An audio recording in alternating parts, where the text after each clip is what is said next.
तो ट्रांसलेशन के बारे में हम लोग यहाँ पे डिस्कस करेंगे। ट्रांसलेशन क्या चीज़ है? Translation refers to process of polymerization of amino acid to form a polypeptide chain. ठीक है, तो जो अमीनो एसिड हैं वो एक सीक्वेंस में जुड़ के यानी पॉलीमराइज होकर के बनाते हैं एक पॉलीपेप्टाइड चेन। तो इसी चीज़ को हम लोग बोलते हैं ट्रांसलेशन। अब पॉलीपेप्टाइड चेन क्या है? एक्चुअली ये प्रोटीन यही होता है। प्रोटीन मतलब पॉलीपेप्टाइड चेन आपकी प्रोटीन बोली जाती है। जब कई सारे अमीनो एसिड सीक्वेंस में जुड़ते चले जाते हैं तो ये आपका पॉलीमराइजेशन है अमीनो एसिड का, और इसी को हम लोग बोलते हैं ट्रांसलेशन। और इससे हमें अल्टीमेटली प्रोटीन का फॉर्मेशन होता है। इसके लिए एनर्जी की भी रिक्वायरमेंट होती है। इसी चीज़ को हम लोग थोड़ा डिटेल में पढ़ेंगे कि क्या चीज़ होती है। तो चूंकि यहाँ पे पॉलीपेप्टाइड बॉन्ड का फॉर्मेशन हो रहा है, आप देख रहे हैं, तो इसीलिए इस यहाँ पे एनर्जी की भी रिक्वायरमेंट होती है। तो बिना एनर्जी की ये पॉसिबल नहीं है।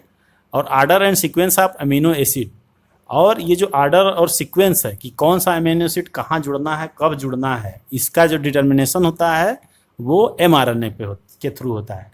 आपने पढ़ा था कि ट्रांसक्रिप्शन में mRNA फॉर्मेशन होता है, DNA से mRNA का फॉर्मेशन होता है। फिर उसी mRNA पे जो कोड होते हैं उसी के हिसाब से एमिनो एसिड की यहाँ पे सीक्वेंसिंग होगी। कहाँ पे होगा ये प्रोसेस? पूरा राइबोसोम के ऊपर। तो राइबोसोम के ऊपर ये पूरी ट्रांसलेशन की प्रोसेस होती है। इसको हम लोग डिटेल में देखते हैं कि कैसे कैसे इसमें क्या होता है। थोड़ा सा डिटेल में जाते हैं इसके लिए हम लोग। तो इसमें हम लोग थोड़ा सा नीचे देखेंगे कि एक यहाँ पे राइट साइड में आप नीचे देखिए, यहाँ पे एक बना हुआ है आपका राइबोसोम का स्ट्रक्चर है कि कैसे उस पर प्रोटीन की सिंथेसिस होती है। इसी को हम लोग अभी डिटेल में देखेंगे। तो यहाँ पे आप देख रहे हैं ये जो ग्रीन कलर से बना हुआ है ये राइबोसोम है, और राइबोसोम के ऊपर यहाँ पे mRNA आकर के अटैच हो जाता है। ठीक है, तो यहाँ पे mRNA अटैच हो गया। RNA यहाँ पे एक टेम्पलेट की तरह काम करता है। टेम्पलेट ये है कि इसी के ऊपर जो कोड हैं इसी के हिसाब से यहाँ पे अमीनो एसिड की सीक्वेंसिंग होगी। तो अमीनो एसिड की सीक्वेंसिंग होने से पहले क्या होता है, इस अमीनो एसिड का यहाँ पे पहुँचने से पहले ज़रूरी है कि वो पहले tRNA से अटैच हो। ठीक है, tRNA से अमीनो एसिड अटैच होगा। tRNA एक कोरियर की तरह काम करता है। जैसे आपके यहाँ कभी मकान बनता हो तो आप देखते होंगे कि मजदूर होते हैं जो कि गिट्टी बालू सामान ईंटें वगैरह उठा करके लाते हैं। तो tRNA हमारा क्या है? ट्रांसफ़र करने वाला एक ट्रांसपोर्ट की तरह है। ठीक है, वो सामान को एक जगह से दूसरी जगह पहुंचाता है। mRNA क्या है? mRNA हमारा वो मैप की तरह है, जिस मैप के हिसाब से हमारा होम की, घर की या किसी चीज़ की डिजाइनिंग होनी है। और यहाँ पे राइबोसोम का क्या वर्क है? राइबोसोम उस नेशन की तरह है जो इसको अटैच कराता है, एक जगह देता है, एक प्लेटफॉर्म देता है, एक सिस्टमाइज करता है उस चीज़ को। तो इसी चीज़ को हम थोड़ा डिटेल में समझते हैं कि कैसे होता है। तो सबसे पहले इसमें क्या होगा? चार्जिंग ऑफ tRNA और एमिनो एसाइलेशन ऑफ tRNA, यानी एमिनो एसिड का tRNA से अटैच होना। तो एमिनो एसिड सबसे पहले क्या होगा? ATP की हेल्प से, मैग्नीशियम आयन और एमिनो एसिड सिंथेटेज एंजाइम की हेल्प से क्या होता है? एक्टिव हो जाता है। अभी तक ये एमिनो एसिड एक्टिव नहीं था, अब ये एक्टिव फार्म हो जाता है। तो यहाँ पे आप देख रहे हैं एमिनो एसिड, फिर AMP प्लस एंजाइम इस तरह से, और यहाँ से 2 फास्फो ग्रुप पायरोफॉस्फेट ग्रुप अलग हो जाते हैं। फिर ये एमिनो एसिड जो एक्टिवेटेड एमिनो एसिड है ये tRNA से अटैच हो जाता है, और tRNA से अटैच होकर के यहाँ पे आप देख रहे हैं बॉन्ड बन करके tRNA इस तरह से ये पूरा इस पर अटैच हो जाता है। तो ये अब क्या है? ये चार्जिंग ऑफ tRNA या अमीनो एसाइलेशन हो गया है। tRNA का अमीनो एसाइलेशन हो गया, यानी अमीनो एसिड का अटैचमेंट हो गया उस पर। तो आप यहाँ पे देख रहे हैं ये अमीनो एसिड है, ये tRNA है, यहाँ पे ये tRNA के ऊपर ये अमीनो एसिड अटैच हो गया। इसी को बोलेंगे चार्ज DNA, चार्ज tRNA। तो इस तरह से चार्ज tRNA का फॉर्मेशन यहाँ पे हो जाता है। तो ऐसे जितने भी अमीनो एसिड हैं वो अलग अलग tRNA पे, जैसा कि उनका कोडिंग सीक्वेंस होता है, हमने बताया था ना कि अलग अलग tRNA का अलग अलग कोडिंग सीक्वेंस होता है, उसके हिसाब से ही अमीनो एसिड उस पर जुड़ते हैं। और वो कोड दोनों तरफ डिफरेंट होता है, जैसे कि ऊपर जहाँ अमीनो एसिड की साइड है वहाँ पे भी, और नीचे एंटी कोडान जहाँ पे हैं वो भी, तो वो दोनों उसी हिसाब से होंगे। ठीक है, इसके बाद क्या होगा? ये चार्ज tRNA बन गया, फिर फॉर्मेशन ऑफ पॉलीपेप्टाइड बॉन्ड होगा। तो पॉलीपेप्टाइड बॉन्ड में अब क्या होगा? ये जो एमिनो एसिड यहाँ पे tRNA से जुड़ गया, अब ये इस राइबोसोम के सराउंडिंग में इकट्ठे हो जाएंगे, कलेक्ट हो जाएंगे। ठीक है, ये जब जितने भी tRNA हैं वो अलग अलग एमिनो एसिड के साथ इस सराउंडिंग में यहाँ पे कलेक्ट होना शुरू हो जाते हैं। और यहाँ पे mRNA है, mRNA में जो भी कोडान होंगे उसके एंटी कोडान यहाँ पर tRNA आकर के अटैच होना शुरू हो जाएंगे। जो कोडान, जिसका कोडान पहले आ जाएगा वही tRNA यहाँ पे आके अटैच होता है इस पे। तो एक tRNA आएगा, फिर दूसरा tRNA उसके बगल में आएगा। तो फिर उसमें क्या होता है कि जो पहला वाला tRNA है और दूसरा वाला tRNA, इसके ऊपर ये अमीनो एसिड अटैच हुए हुए हैं। तो इन दोनों अमीनो एसिड के बीच में पॉलीपेप्टाइड बॉन्ड का फॉर्मेशन है, पेप्टाइड बॉन्ड का फॉर्मेशन होता है। तो पेप्टाइड बॉन्ड का फॉर्मेशन होने के बाद क्या होगा, ये tRNA इस अमीनो एसिड से अलग हो जाएगा और चेन बनाना शुरू कर देगा। यानी अमीनो एसिड दूसरे अमीनो एसिड से पेप्टाइड बॉन्ड से अटैच हो जाएगा और tRNA को वो अपने से अलग कर देता है। तो आप ऊपर देख रहे हैं यहाँ पे tRNA अलग होते जा रहे हैं इस तरफ से। ये पूरा प्रोसेस इधर से tRNA एक्टिवेटेड tRNA आएगा, चार्ज tRNA आएगा अमीनो एसिड के साथ, यहाँ ये एंट्री करेगा। एंट्री करने के बाद क्या होगा, ये पहले वाला अमीनो एसिड दूसरे वाले अमीनो एसिड से बॉन्डिंग करेगा। बॉन्डिंग करने के बाद क्या होगा, ये tRNA को रिलीज कर देगा। tRNA यहाँ से रिलीज होकर के बाहर चला जाएगा।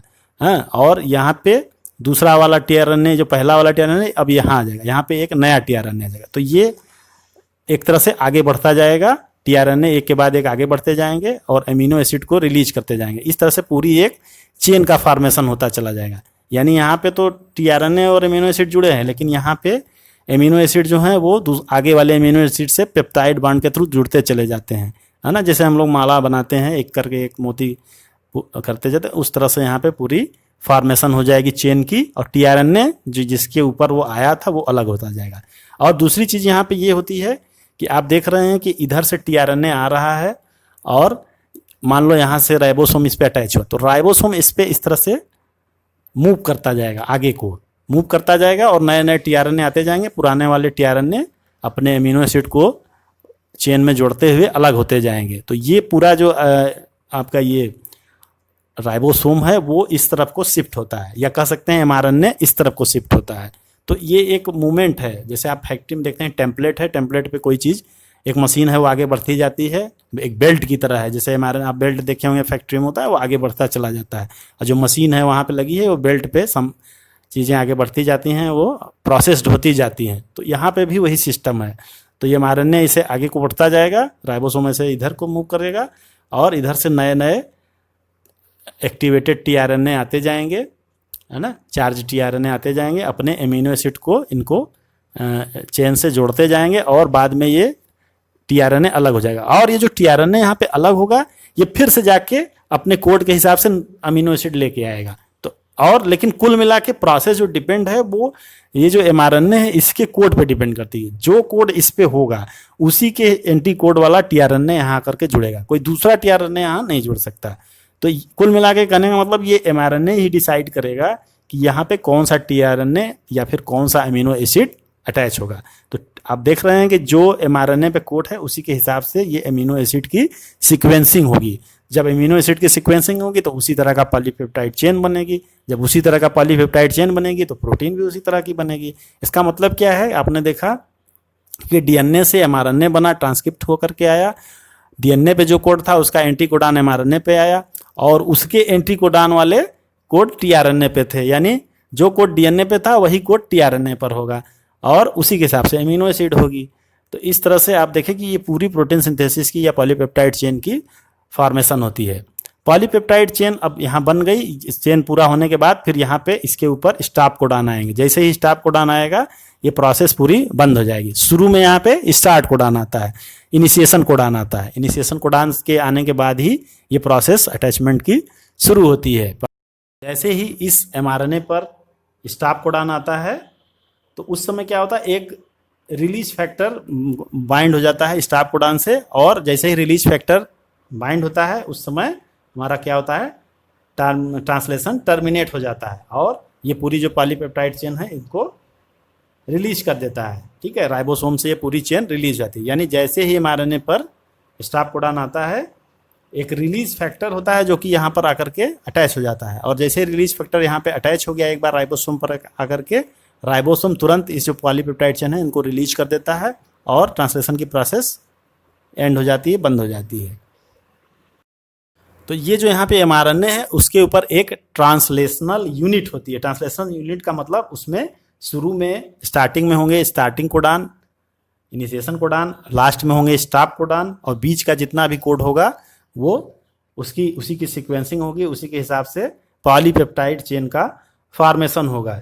इसके अलावा mRNA के ऊपर इस एंड पर भी और इस एंड पर भी कुछ एडिशनल सीक्वेंस होते हैं जो कि ट्रांसलेट नहीं होते। इनको बोलते हैं हम लोग अनट्रांसलेटेड रीजन्स या यूटीआर, है ना। इसको हम लोग बोलते हैं अनट्रांसलेटेड रीजन या यूटीआर, यानी इसके इस तरफ और इसके इस तरफ कुछ होते हैं कोड जो कि जिनका कि वो नहीं होता है, सीक्वेंसिंग नहीं होती है और उनका कोडिंग डिकोडिंग नहीं होती है, ट्रांसलेशन नहीं होता है, वो एक्स्ट्रा होते हैं। उनको हम लोग बोलते हैं अनट्रांसलेटेड रीजन्स।